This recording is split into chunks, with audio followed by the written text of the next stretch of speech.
முன்பொரு காலத்துல ஒரு காட்டுல ஒரு பெரிய மரத்துக்கு கீழே ஒரு பொந்துக்குள்ள ஒரு குட்டி எலி இருந்துச்சு. அதே மரத்துல ஒரு கிளையில ஒரு காட்டுப்பூனை இருந்துச்சு. வெளியில வந்தா எதிரிகள் இருப்பாங்கன்னு அந்த எலி வெளியில வரவே பயந்துட்டு இருந்துச்சு. தினந்தோறும் அந்த காட்டுக்கு ஒரு வேட்டைக்கார வந்து வலை போட்டு மிருகங்களை வேட்டையாடிக்கிட்டு இருந்தான். ஒரு நாள் ராத்திரி அந்த வேட்டைக்கார ஒரு ஆலமரத்து கீழே வலைய விரிச்சிட்டு அங்கிருந்து போயிட்டான். ராத்திரி வேளையில அந்த வலையில ஏதாவது ஒரு விலங்கு மாட்டும். காலங்காத்தாலே வந்து என்ன கிடைக்குதோ அதை எடுத்துட்டு போலான்னு அந்த வேட்டைக்காரன் நினைச்சான். அந்த வேட்டைக்காரன் நினைச்சபடியே அந்த வலையில அந்த காட்டுப்பூனை நடந்து போய் மாட்டிக்கிச்சு. தன்னோட பரம எதிரியான காட்டுப்பூனை வேட்டைக்காரனோட வலையில மாட்டிக்கிட்டதால சுண்டெலி சந்தோஷமா வெளியில வந்துச்சு. அதுக்கப்புறம் இஷ்டப்படி சந்தோஷமா ஆடி பாடி திரிஞ்சுது. இப்படி ஆடி பாடி சந்தோஷமா இருந்த அந்த சுண்டெலிக்கு ஒரு மிகப்பெரிய அதிர்ச்சி ஏற்பட்டுச்சு. தூரத்துல ஒரு மரத்தோட கிளையில ஒரு கீரி பிள்ளையும் ஆந்தையும் உட்கார்ந்திருந்தது. அதுங்க ரெண்டும் சுண்டெலியே முறைச்சு பாத்துட்டு இருந்ததுங்க. அந்த சுண்டெலிய அப்படியே புடிச்சு உடனே விழுங்கிடணும் அப்படின்னு பாத்துக்கிட்டு இருந்துச்சுங்க. எலிக்கு இப்ப என்ன பண்றதுன்னே புரியல. இவ்ளோ பெரிய ஆபத்துல இருந்த அந்த சின்ன எலிக்கு திடீர்னு ஒரு யோசனை வந்துச்சு. உடனே கடகடன்னு மரத்து மேல ஏறி கிளையில தொங்கிட்டு இருந்த காட்டுப்பூனை கிட்ட வந்து, பூனை மாமா, அவ்ளோ புத்திசாலியான பூனையான நீ எப்படி வேட்டைக்காரனோட வலையில மாட்டிக்கிட்ட? பயப்படாத, நான் இந்த வலைய கடிச்சு உன்னை இதுல இருந்து காப்பாத்துறேன் அப்படின்னு சொல்லுச்சு. அதுக்கு காட்டுப்பூனை, ரொம்ப சந்தோஷம்பா, இந்த வேட்டைக்காரனோட வலையில இருந்து என்ன காப்பாத்திட்டேன்னா இந்த ஜென்மத்துக்கு நான் உன் உதவியும் மறக்க மாட்டேன் அப்படின்னு சொல்லுச்சு. உடனே அந்த சுண்டெலி அந்த வலைய கடிக்கிறதுக்காக தைரியமா பூனை பக்கத்துல போய் உட்கார்ந்துச்சு.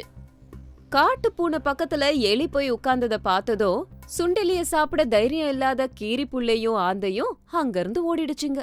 உடனே அந்த பூனை சுண்டெலி கிட்ட, சுண்டெலி, என்ன பார்த்ததும் பயந்து போய் அந்த கீரி புள்ளையும் ஆந்தையும் உன்னை சாப்பிடாம ஓடி போயிடுச்சுங்க. அப்படின்னா நான் உன்னோட உயிரை காப்பாத்தினதா தானே அர்த்தம்?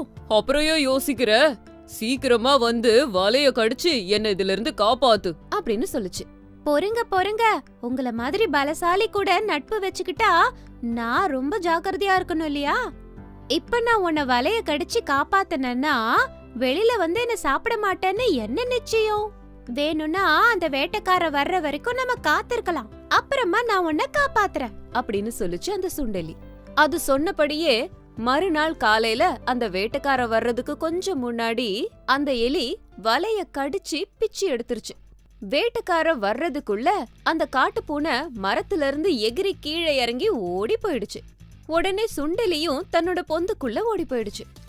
மரத்துக்கிட்ட வந்த வேட்டைக்கார தன்னோட வலை பிஞ்சு கிடக்கறத பார்த்து ரொம்ப வருத்தப்பட்டான்.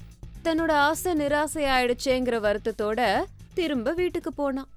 வேட்டைக்காரன் போனத பார்த்ததோ அந்த காட்டுப்பூனை திரும்ப வந்து மரத்து பொந்துல இருந்த எலிய பார்த்து, நண்பா, இன்னைக்கு நீ என் உயிரை காப்பாத்திட்ட, அதனால இன்னையில இருந்து நம்ம 2 பேரும் நல்ல நண்பர்களா வாழலாம் அப்படின்னு அன்பா கூப்பிட்டுச்சு.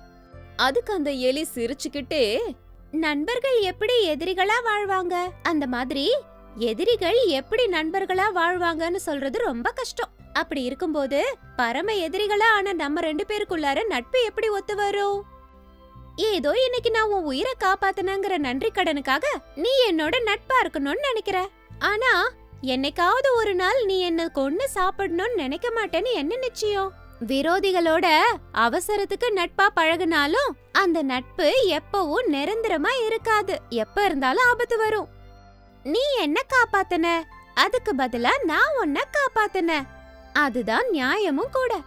நம்ம 2 பேரோட உறவு இதோட முடிஞ்சது. இனிமே என் பக்கம் நீ வராத அப்படின்னு சொல்லி பொந்துக்குள்ள போயிடுச்சு.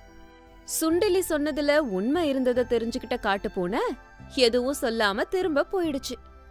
இந்த கதையில இருந்த பாத்திரங்கள் பரம எதிரிகளான பூனையும் எலியும் தான்னு சொன்னாலும் மனுஷங்களுக்கும் இந்த கதையில வர்ற நீதி பொருந்தும்.